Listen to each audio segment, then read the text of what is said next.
મારું નામ છે રાધિકા। આજે હું તમને પુરુષાર્થની થોડી ઝાંખી કરાવું।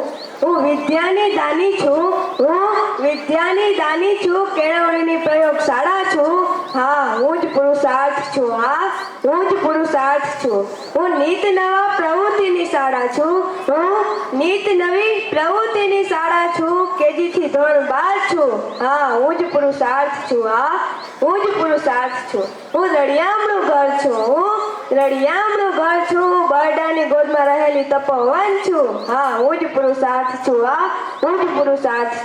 હું વિદ્યાર્થીનું જીવન ઘડનાર છું। આંતરરાષ્ટ્રીય શાળા છું। હા, હું જ પુરુષાર્થ છું। હું સંસ્કારો ઘડનાર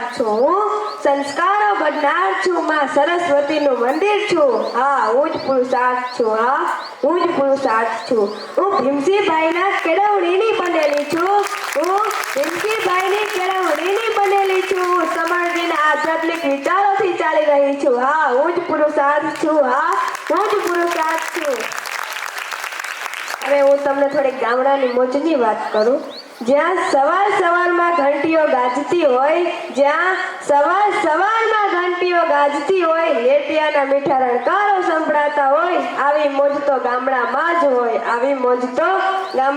હોય। જ્યાં વરસાદ આવે ને ડેટકા બોલે, આંબા ડાળેથી કોયલ બોલે, આવી મોજ તો ગામડામાં જ હોય। જ્યાં મોરના ટહુકા ને કોયલના ગાન હોય, પંખીઓના કિલો સાથે વાતાવરણ શાંત હોય, આવી મોજ તો ગામડામાં જ હોય। જ્યાં વાડીમાં સાંજે ડાયરા થાય, ભજીયા અને ચટણી સાથે માંડવીના ઓળા ખવાય, આવી મોજ તો ગામડામાં જ હોય। આ બે કાવ્યો મારી સ્વરચિત છે। જય હિન્દ, જય ભારત।